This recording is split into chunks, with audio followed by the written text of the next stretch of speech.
ahead and get started. Today, Aimee is going to be speaking with us. She is the Director of Substance Abuse Prevention Education at USC, and she's done a lot of work with the coalition over the years. So I'm sure everyone on here is pretty familiar with Aimee and the great work that she does. Aimee Hourigan directs substance misuse prevention and education initiatives designed to promote low-risk behaviors and build a healthy campus environment at the University of South Carolina. Aimee leads a team which provides a comprehensive range of evidence-based prevention, environmental strategies, early intervention, and recovery support services, as well as supporting institutions across the state through the SC network. Aimee joined USC in 2016 after coordinating campus substance misuse prevention efforts, peer education program, and the collegiate recovery community at the University of North Carolina, Wilmington, managing peer education, employee well-being, and HIV testing at James Madison University, and a brief stint in housing at the University of Alabama. She earned a BA from Queens College in Charlotte, North Carolina, a master's in education from James Madison University, a graduate certificate in core public health concepts from the University of North Carolina, and is currently a doctoral student in health promotion, education, and behavior at the University of South Carolina. She's a mom and aunt to some amazing kids, a first-generation college student, and a person in family recovery. Aimee, thank you so much for being here today to speak with the coalition about your great research with cannabis impaired driving, and I'll turn it over to you. Thank you. Thank you so much for that and for the nice introduction. I practiced this, so hopefully my screen share will work. How's that look? Great. We can see it. Good. Thank you. Okay, so today we are talking about driving after cannabis use in young adults because it's April and we like to talk about cannabis during the month of April because of that supposed holiday that happens in a couple of weeks. So we like to have that focus, but I think often we don't talk too much about impaired driving, particularly with cannabis. So we're going to talk about a couple of things. Talk a little bit about the risks of driving after cannabis use and what they actually are, some of the trends in impaired driving, and some of the strategies that we have for preventing and reducing driving under the influence of cannabis or driving impaired cannabis. So as we talk about I always, when I talk about cannabis, include some definitions, particularly in this kind of area. So you'll hear me use the terms driving impaired and driving after use. I'm using those terms interchangeably throughout. I think it is a little bit easier when we talk about driving impaired with alcohol. People have an understanding of what that means. We're going to talk a little bit about why there's more confusion around what driving impaired or under the influence of cannabis looks like. But for this purpose, I'm going to use both terms and they mean the same thing. Also, when we talk about cannabis, I'm talking about products which contain psychoactive ingredients which get you high. So we're not talking about CBD products today or hemp. We're talking about cannabis that makes you feel things. And for the purpose of this, I'm talking about THC and the derivatives. So we don't have any research on the deltas, the delta 8, the delta 10, the THC, AO, and whatever letters they're throwing after it. But I think for the purpose of what we're talking about today, when we're talking about impairment and driving after using one of these things, we probably can group most of those derivatives under the same umbrella because they have some of the same mechanisms in the brain. But all the research I'm talking about today is specifically for cannabis THC. So nobody knows for Delta 8 or the other stuff, but I'm going to say they probably all count. I think that's all my explanations. I'm using the term cannabis because that is the preferred term that we use. Our legal system still uses the term marijuana, but there's a lot of kind of racist history around that term. And so we tend to use the term cannabis instead. So there you go. So let's start. And now this is where everybody goes, wait a minute, I thought she was talking about weed. When we talk about alcohol impaired driving, we really are talking about something that is a public health success story over the last 30 or 40 years. And when you look what we have done in this country with alcohol impaired driving, we have seen huge shifts and success for a couple of reasons. So, when going back even further before the 80s, it was the rates of alcohol impaired driving were even higher. And so coming into the 80s, you have a couple of different legislative changes that make a big difference. So in 1984, we dropped the minimum legal drinking age to 21 in almost all of the states. By 2004, the blood alcohol level that is considered driving impaired was dropped to 0.08 in all states. And so actually, Utah, I think, has passed dropping it down to 0.06 in a couple of years ago. So you see some huge sweeping legal changes that also, along with that, came a lot of public education. And so the work of MAD and a couple other organizations really sort of got that message out that alcohol impaired driving was a problem. It was something that you needed to intervene and prevent your friends from doing that. Friends don't let friends drive drunk, all of that campaign. So we have this combination of education, education, policy enforcement, legal changes, which shift the norms and the approval and the perception of risk of driving under the influence of alcohol. The other thing the federal government did during this time is realize the power that they have in economic incentives.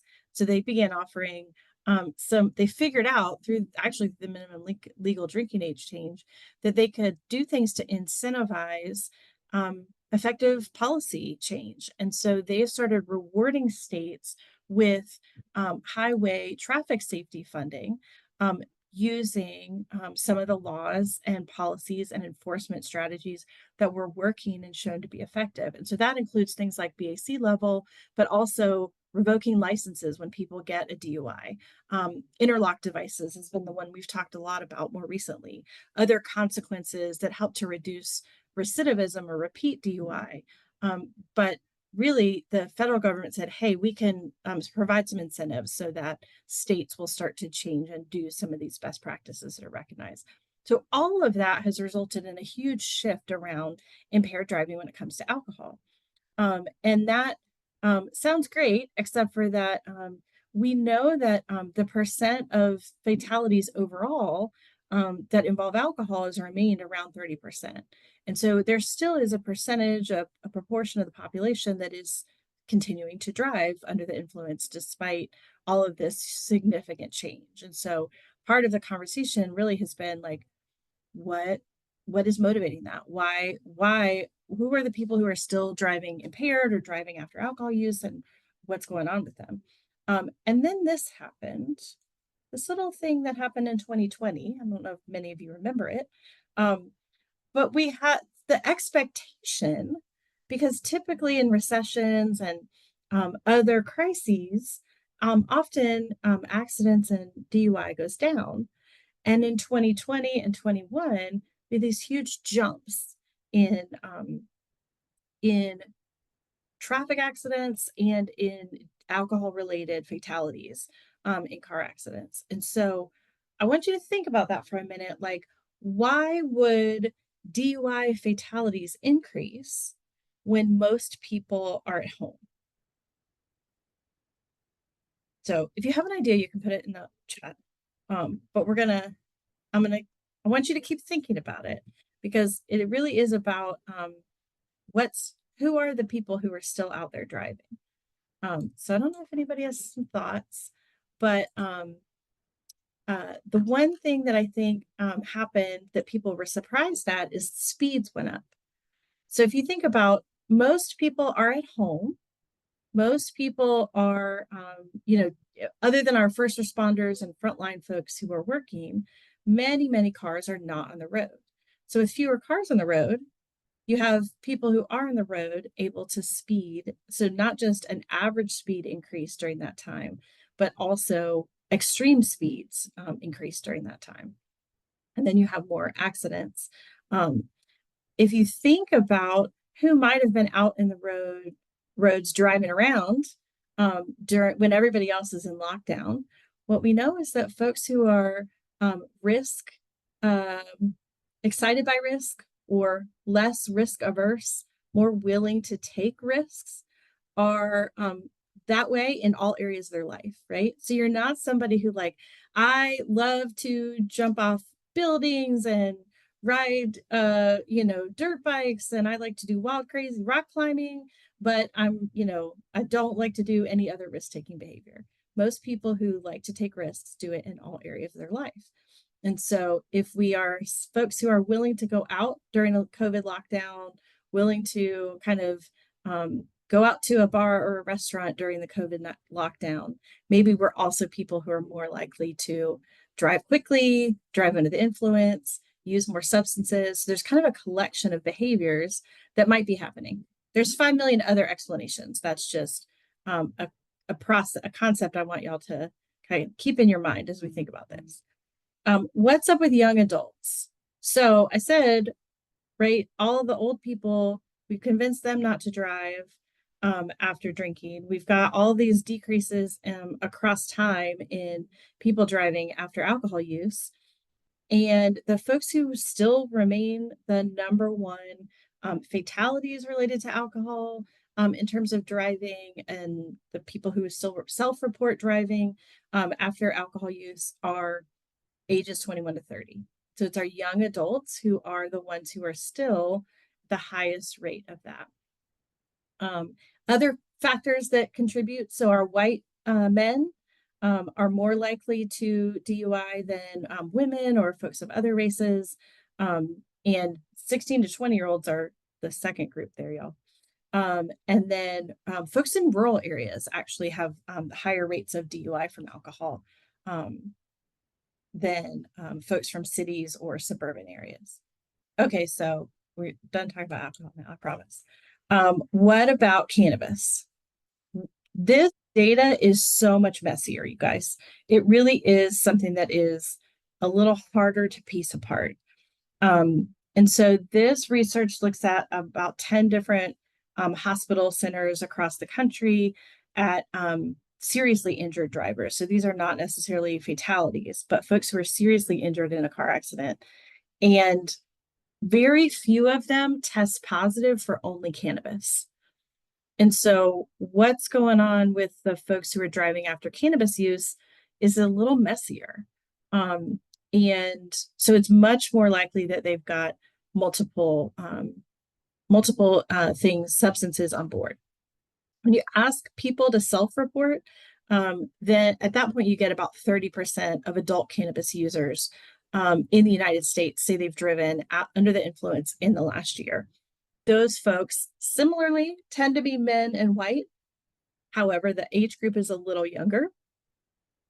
And instead of rural areas, they tend to be from suburban areas or smaller cities. And they tend to be, they're more likely to be college educated and be cannabis users. The other thing that's really challenging about this is that you're actually more likely to report driving under the influence if you live in a state with without access to recreational cannabis.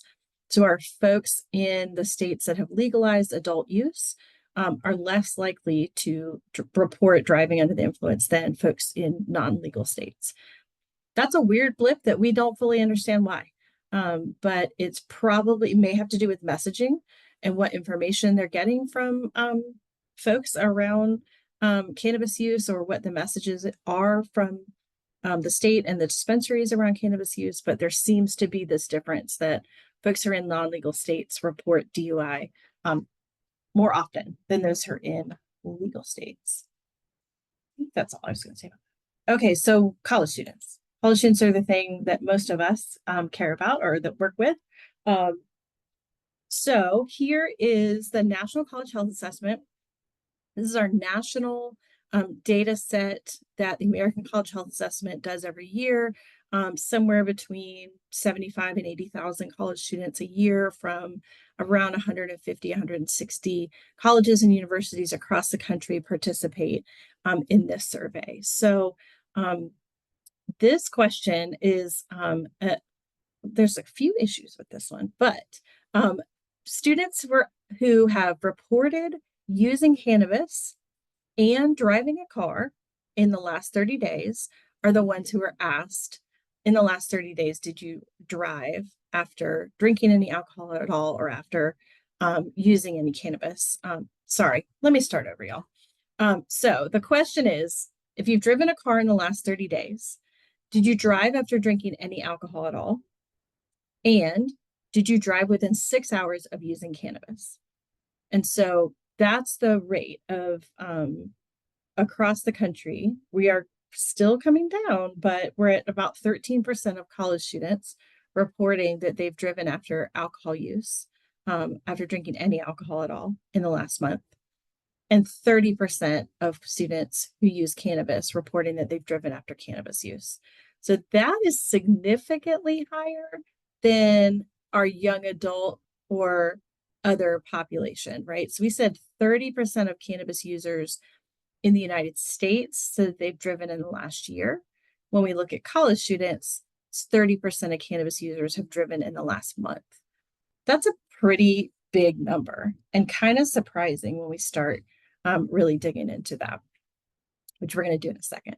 Okay, so why does it matter if why within 6 hours? How does cannabis impair driving?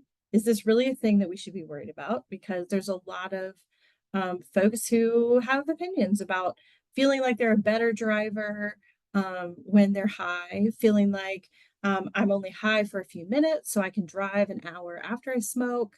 And then we've got all these other products that make things even more complicated. So here's the things that we know. There are specific things that THC impairs. So in your brain, in your cognitive functions, we know it has a significant impact on attention, concentration, and your ability to multitask. It's actually a really cool concept called sequential reasoning that is pretty essential for driving. That's your brain's ability to do things quickly in a certain order. So if you think about driving, you might be, you're paying attention to the road and the other cars. Your hands are doing something on the wheel. And if you're going to change lanes, your hands are going to change the signal. Your foot is going to move from the gas to the brake or the brake to the gas. You're going to move the wheel and look over your shoulder to see your blind spot. You're going to do all these steps very quickly in a row. What THC impairs is our ability to move from one step to the next. And so our brain basically gets stuck or distracted at some point in that step. And so that interferes with your ability to complete the thing that you were trying to do.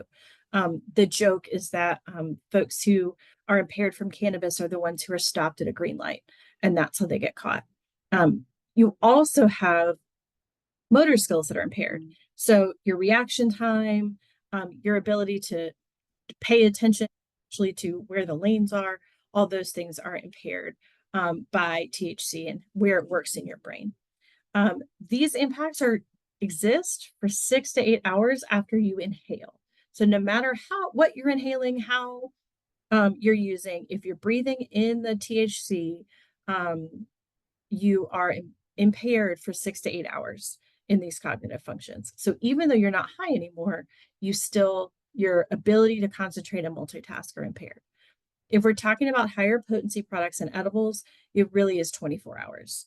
And so our higher potency products are things like dab and some of the things that are in those kind of pen products, as well as edibles that you're consuming or that you're eating or drinking. This is where the Delta 8 stuff becomes a question, right? Because there's a lot of those ingredients in some edible products that are legal at the moment in our state. And so those things probably are having that same impact for a longer period of time. The other data piece that we look at is your risk of a motor vehicle accident that causes injury. So a pretty severe one, like enough to cause an injury, is 2 times higher when you drive after cannabis use. How do you compare? So by comparison, if you have a BAC over 0.05, which is under the legal limit, your risk of a crash that causes an injury is 11 times higher. Cannabis is 2 times higher. If you have less than 5 hours of sleep, your risk of getting in an accident is 4.5 times higher. So it is not as severe of a risk as alcohol, but it is still there. And when we start talking about the higher potency products, our research really can't keep up with what's out on the market now. And so when we start looking at that risk of an accident being 2 times higher is probably several years old. And so when we start diving into data from this year, we're probably going to start seeing that go up as potency goes up. Okay. So what about USC students? Oh, this is back to that National College Health Assessment, which is that national survey that's used across the country. And then this is some data from USC Columbia's campus specifically. So again, the question is, in the last 30 days, did you drive after drinking any alcohol at all? And in the last 30 days, did you drive within 6 hours of using cannabis? And it's only asked of people who report driving and using either one of those substances. The alcohol impaired driving has gone down across the country. Our USC data, and at USC we do it every other year, so that's why you see kind of some missing in our red line. But while it's been fairly steady across the country with a decrease, USC's data has been a little more wonky. And so we have that drop in 21, and then it comes back up to almost 22%.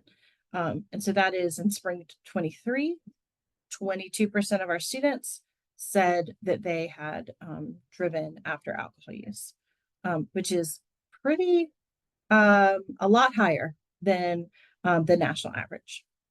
When it comes to cannabis use, the NCHA didn't start asking this question until the spring of 2020. So our data starts there.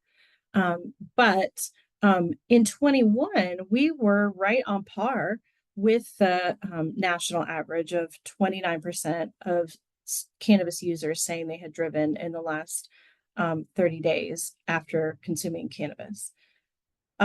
And that has been pretty standard. The national average has really hovered, moved less than 1% over the last, 5 years since they started asking the question in 2020.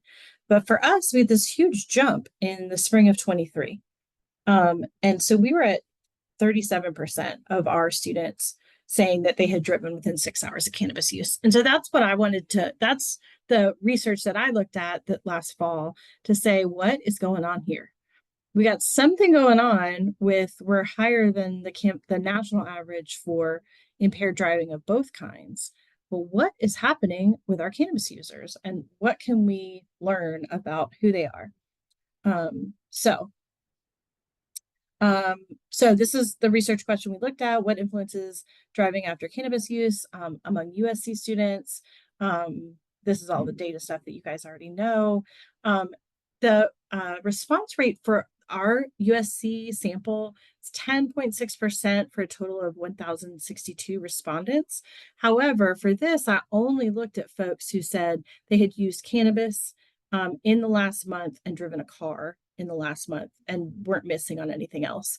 So we were only looking at 128 people who met that criteria of used cannabis and drove a car in the last month. So it's a pretty small sample. We looked at all of these pieces to figure out what was going on with them.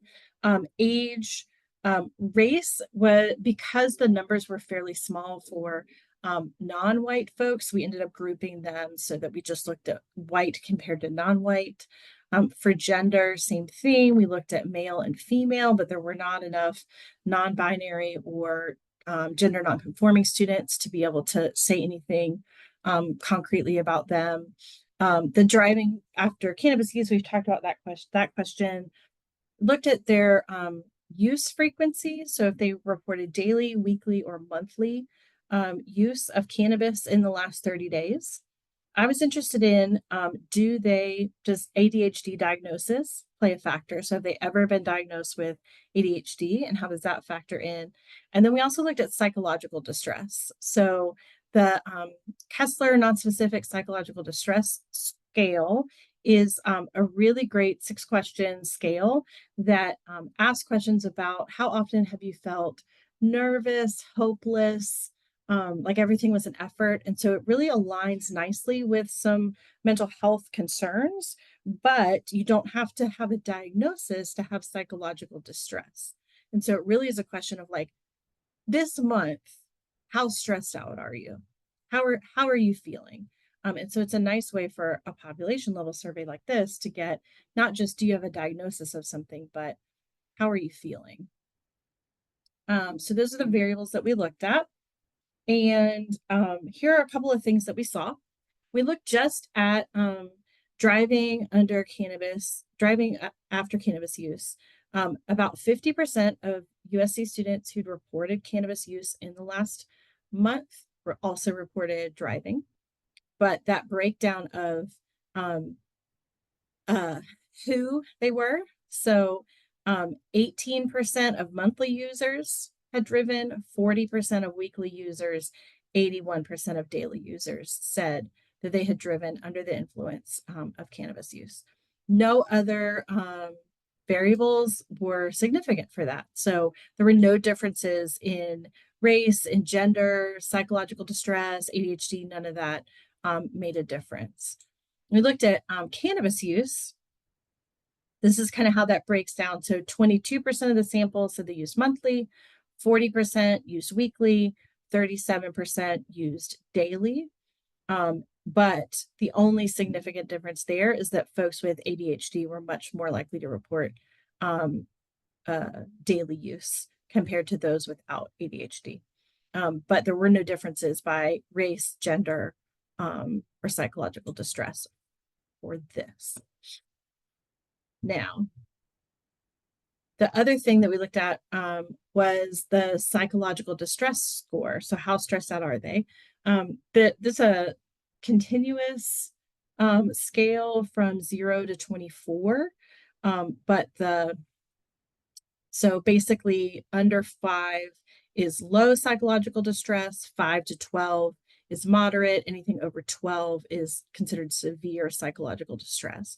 So overall, the folks who had used cannabis in the last month were at a 9, which is moderate use.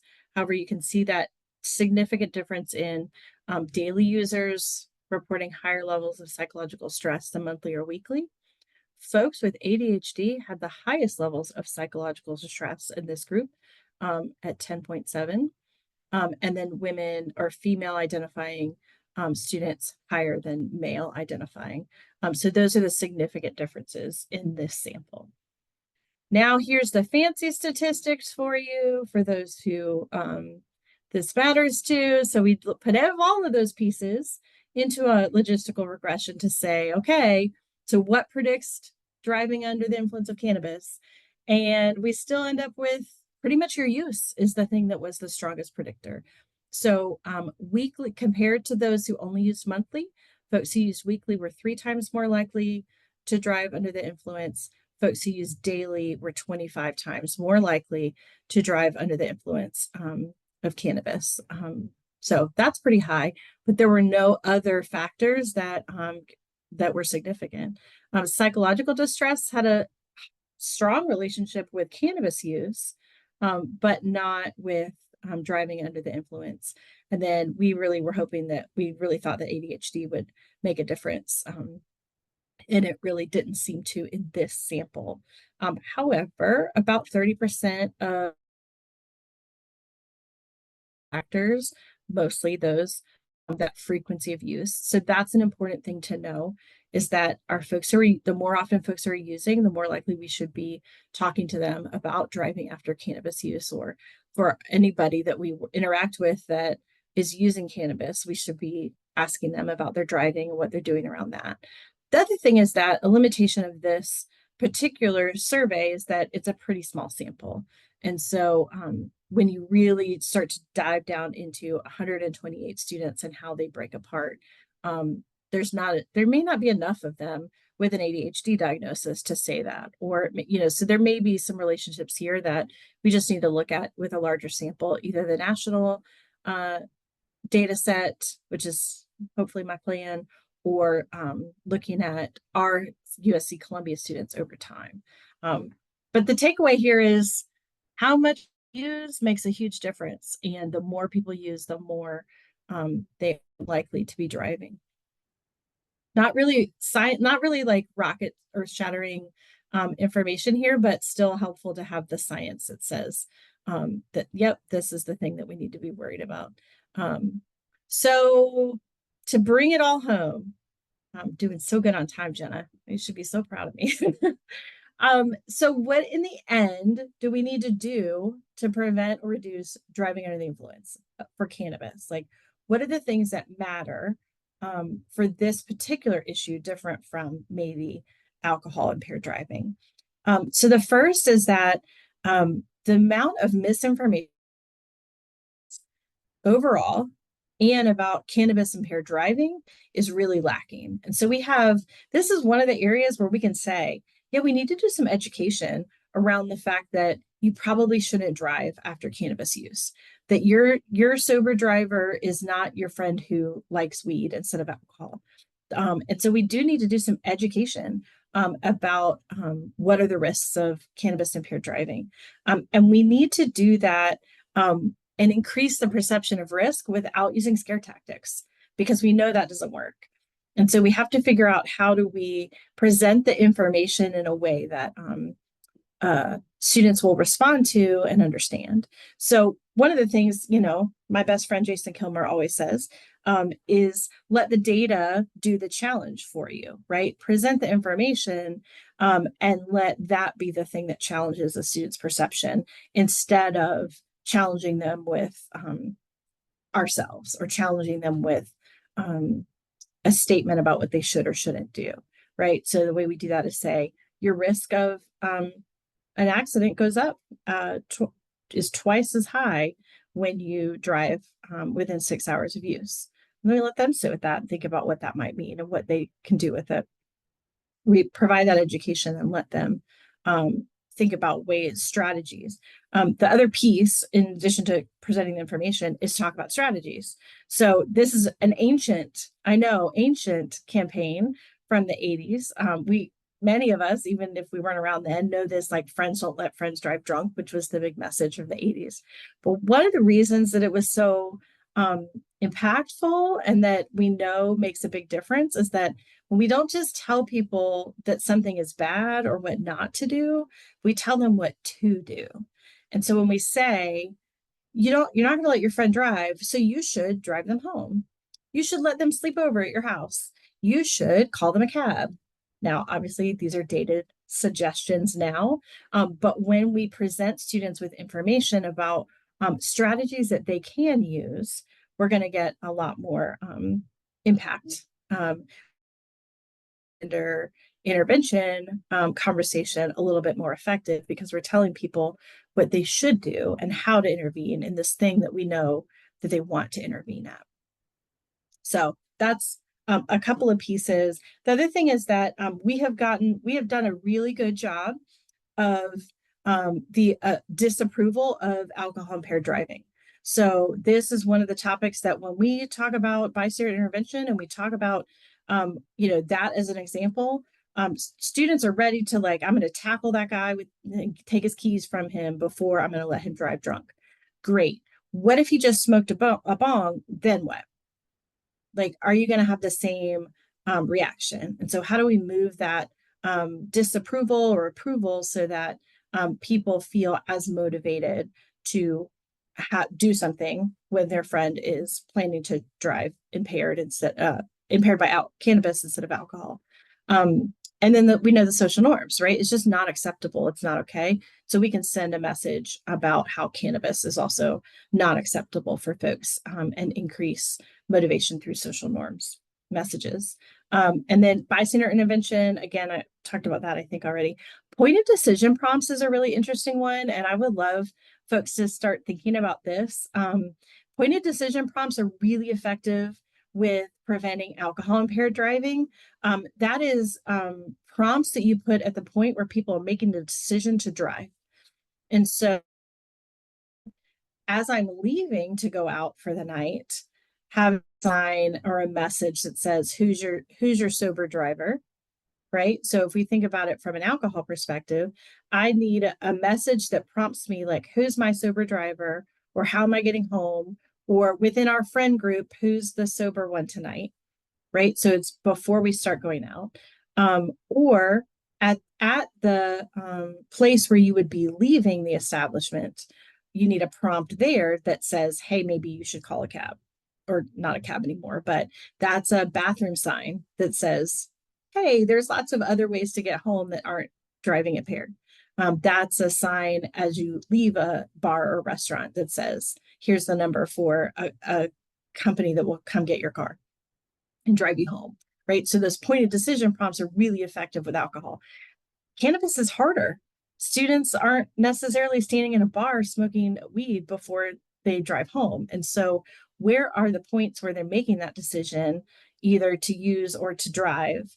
And how do we incorporate some of those things into those places? And that probably is going to take some conversations with students to figure out, where are the places where you're making the decision that you're okay to drive? Because I suspect for many of them that they would not drive while high, but they don't feel high anymore.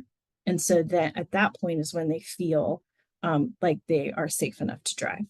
And if you're somebody who uses daily or every other day, the high isn't the same. The tolerance is different. And so that's having an impact on, if you're making a decision to drive based on how you feel, then you might be more at risk. Let's put it that way. So those are my action steps, things we can do. Here's an example of the messages that you'll see around USC and Columbia that are that's our cute little message about driving. We're running this campaign in a couple of events right now through the month of April, although it's at a lesser extent than we have in previous years because our grant for this has ended, but we still have a few things going on. And then I included, I'll put them in the chat, but a couple of different resources for you. This is a total contradiction to what I just said, but the National Highway Traffic Safety Administration has this campaign with some videos that are, if you feel different, you drive different. And so that motivating that as, so it's a kind of a nice campaign. Although I think it takes away from the message I just said, is that if I don't feel high anymore, I don't feel different, so I can drive. And then a great piece from Jim Lang with the Higher Ed Center on all of this impaired driving and why we need to kind of maybe rethink it, because for a long time we kind of thought that our students were not doing this anymore. And it seems like that might not be the case any longer. So a couple of resources there for everybody. And that might be it from me. Yeah, there's references. So I will stop sharing, turn it back over to Jenna, and happy to answer any questions for folks. Great. Thank you so much, Aimee. And that last section of your presentation leads great to a couple of special guests that we invited to join us today who are doing great work out in the field outside of our little USC Columbia campus bubble. So I'll start with Stephen Burrett, who is the Regional Executive Director for Mothers Against Driving, if you'd like to speak a little bit about the work that you're doing. Sure. And thanks for all that great information. It's obviously a topic that needs a lot more investigation. It's a topic that, we're still figuring out with everyone else, sort of how to message, how to be most impactful on this area. I know it just sort of blows my mind as you shared that there are so many public surveys out there that indicate that people don't seem to think that they are dangerous drivers when they're high on cannabis. That's mind-blowing to me that anyone could sort of think that, but it's out. I mean, the surveys show there's a frightening amount of population. I'll just sort of say as background, South Carolina obviously is an incredibly dangerous state for impaired driving, specifically for drunk driving. And I wish I could say more about the specifics about drug driving, but as Aimee sort of referred to, the data are a mess. We just don't, in no state do we really collect Right. impaired driving data for, all collisions, all arrests in the way that we do for drunk driving.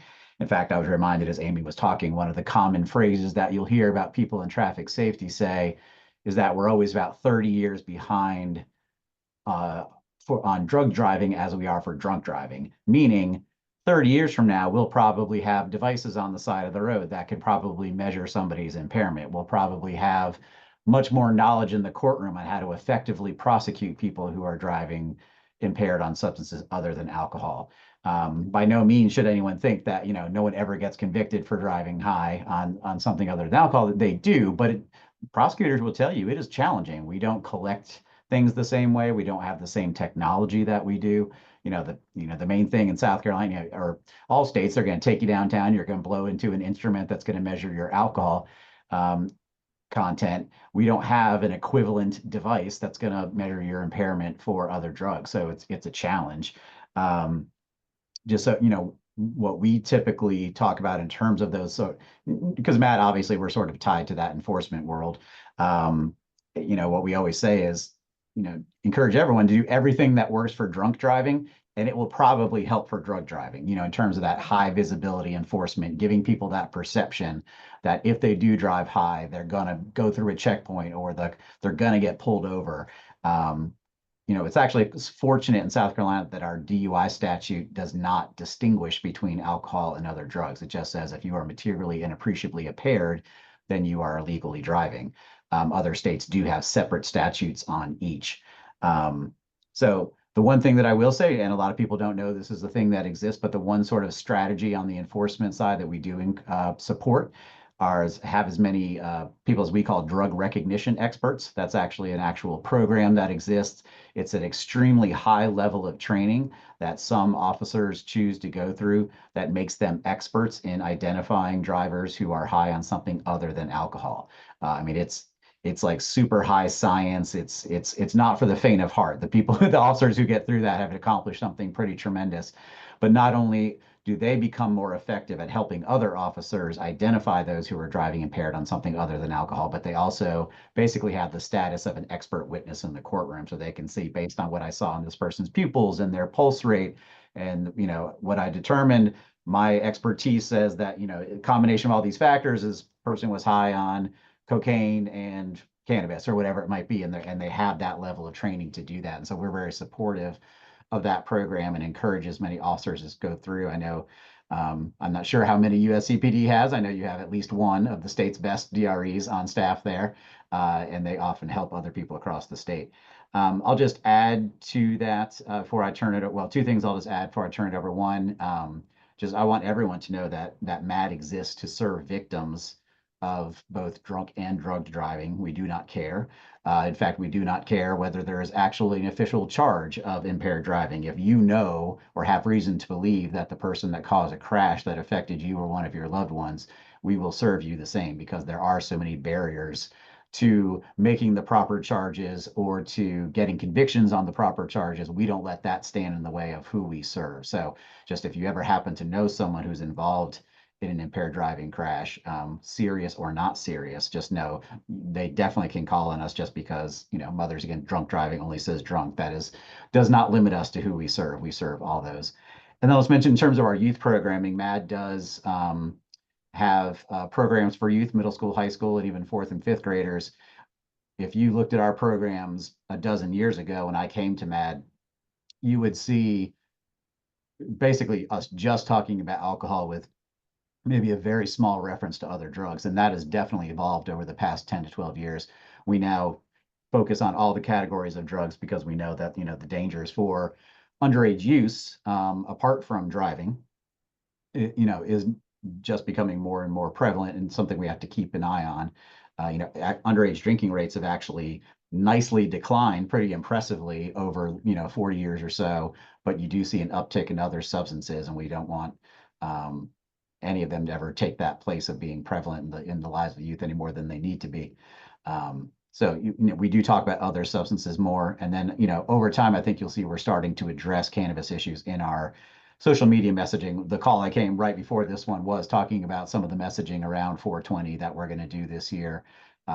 But like I said, we're still sort of figuring it out. It doesn't help being it doesn't help being a national organization with a patchwork of states with different status and different laws. So, your message in South Carolina, your message in California or Colorado are a little difficult to say the same way because you can't address legality in any of those messages because it's not the same. So we have that sort of extra challenge to deal with as a national organization. But if any other people have specific things they want to ask about, I'm glad to go into it, but I'll stop there.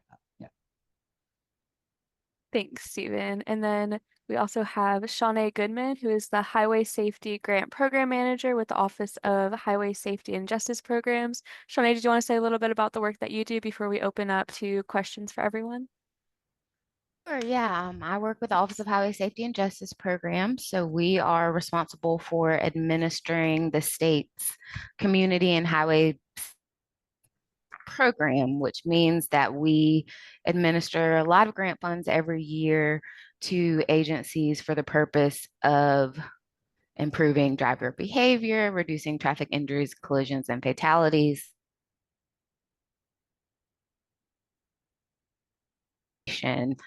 Of the U.S. Department of Transportation. So our office does lots of things, but like I said, the main thing that's relevant to all of us here today is that we are working to tackle the issue of impaired driving, and we don't discriminate between alcohol or drugs because there's no way for us to do that based on state statutes. But of course, our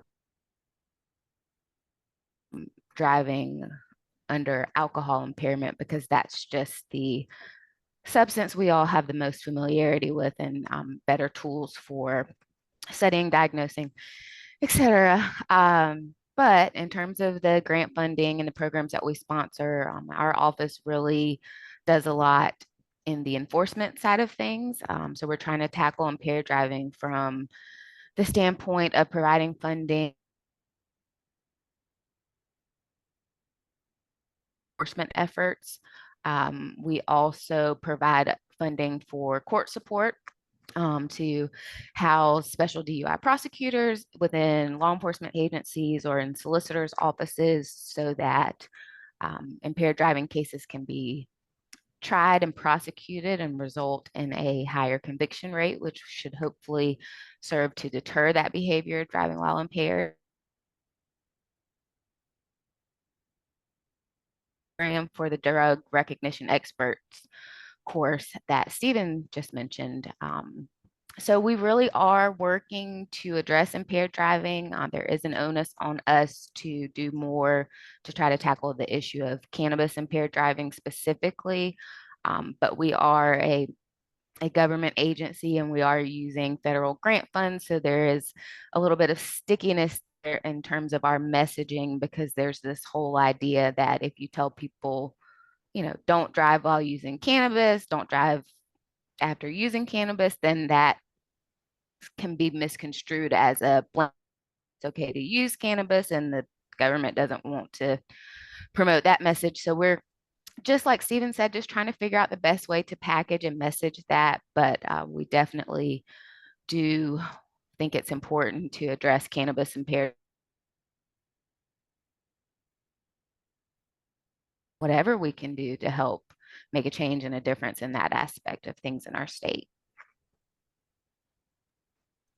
Awesome, thank you. And now we'll just open the floor for any questions that folks have or topics for discussion. I can go ahead and get us started because I would love to know what types of policies or initiatives all of you would like to see to address cannabis impaired driving, either on the campus, local, or state level.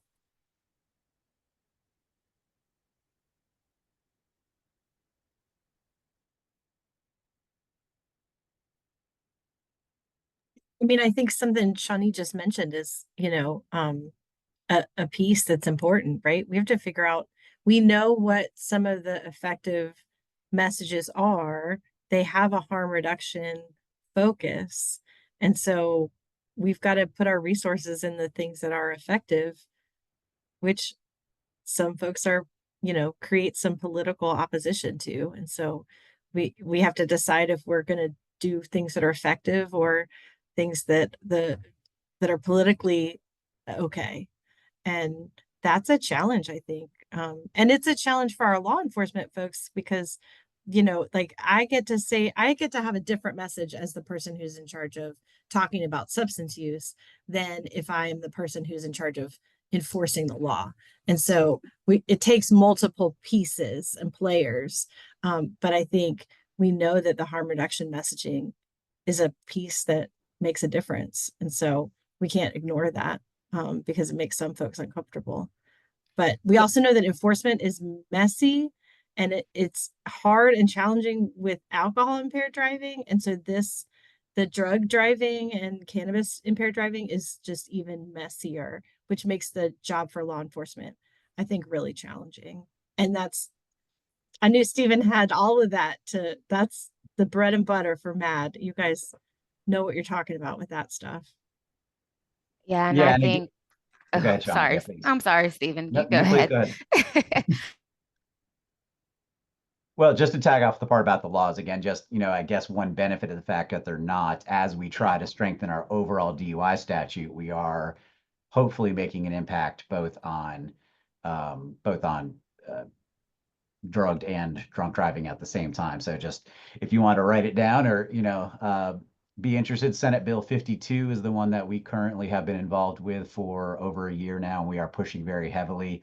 Again, when you look at it piece by piece, you won't see a lot that is, or maybe not anything that is specific to drug driving or cannabis impaired driving. But if we got it right about DUI overall, it would have a huge impact.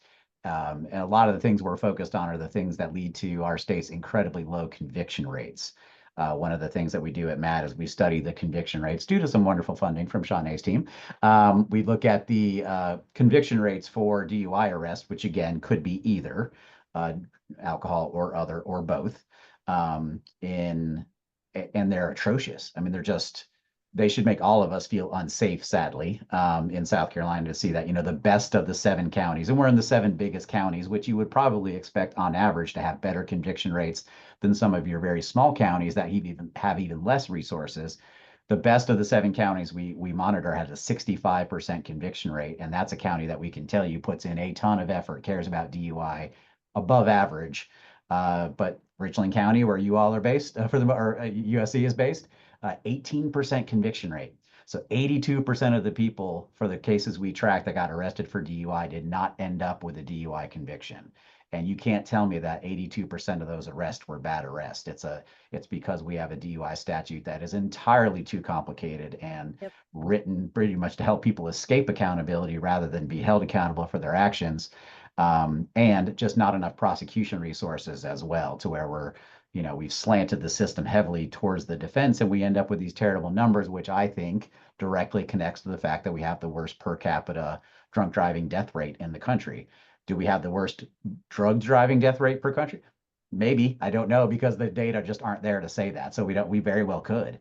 But I think if we can just get the overall culture of DUI better, if we get rid of all the many, many loopholes that keep cases from turning into convictions, which means people get the penalties that actually were deter behavior to make them do it again.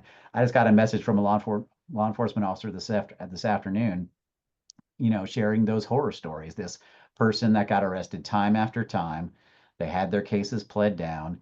They killed someone a couple days ago. Like, we had the opportunity to get this right, and we didn't. And I don't know if it was alcohol or what they were on. It doesn't matter. Our system is just too full of holes to where we're letting people eventually cause the sort of tragedies that we all fear the most. Thank you, Stephen. He always is so eloquent. I appreciate you. I think the other hole that we've got right now for cannabis is the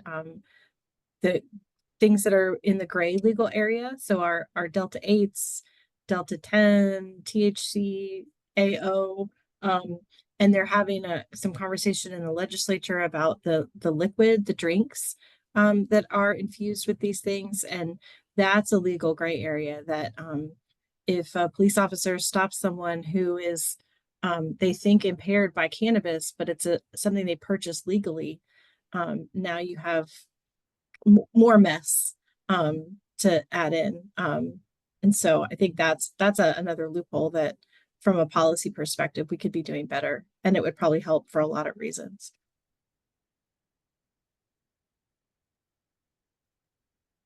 Shawnee, did you want to add anything? No, I was just really going to piggyback on what Aimee and Stephen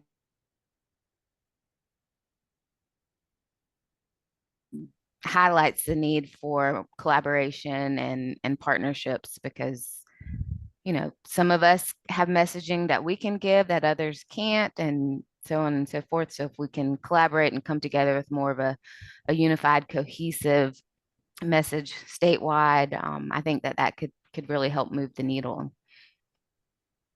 I put the Ohio dashboard in the chat if anybody wants to take a look at that, because I think it's a really interesting example of transparency.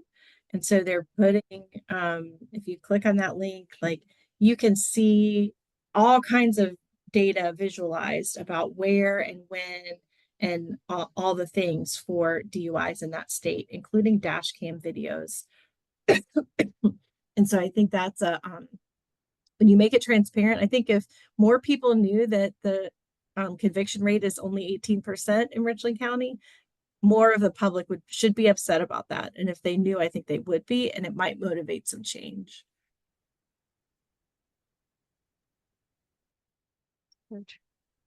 Well, thank you all, and thank you all so much for joining us today. I feel like this was a really good conversation. Hopefully we all learned a little bit more about cannabis impaired driving and how we are impacted by that. I do see another question in the chat. We do have just a minute left to be able to answer that. Sterling asks, I'm always interested in the intersection between mental health and substance use. I'm curious if there is any data that connects the two and the prevalence of this in drunk driving. And no worries, Sterling. There is a ton of data linking cannabis and mental health, particularly with suicide risk and psychotic behavior, psychotic episodes. The driving is a little bit less clear. The data that I analyzed, we found that connection between psychological distress and cannabis use, but not to the driving. And so maybe we're going to look at it with that larger national sample and see if looking at it with larger numbers helps give us some inclination. There's definitely a connection between people who are experiencing depression have higher rates of impaired driving, but there's not a direct line between those two things. And most of the research looks at those other demographic factors like male, white, higher income, those things that are kind of more larger predictors than, but I think we need to be looking at psychological distress differently than just a diagnosis, right? So how are people doing today or this month? And I think that might be a bigger indicator of their maladaptive coping behaviors or their things like driving. Then do they have a diagnosis that currently is well managed? So more to come, maybe more direction for more research. Exciting. Great, thank you so much. And I just put in the chat a little bit of information about our next meeting. We are going to have a hybrid format, so if you'd like to come in person, we'll be here at USC. And if you're coming from off campus or you're from another community agency, let me know and we can figure out logistics for that for y'all to join. I also put a feedback survey in the chat. If you have any ideas for future topics, we would love to hear them as we plan for next year. But thank you so much, Aimee, Stephen, and Shawnee for being here today. I really appreciate it, and I hope everyone has a good rest of your day.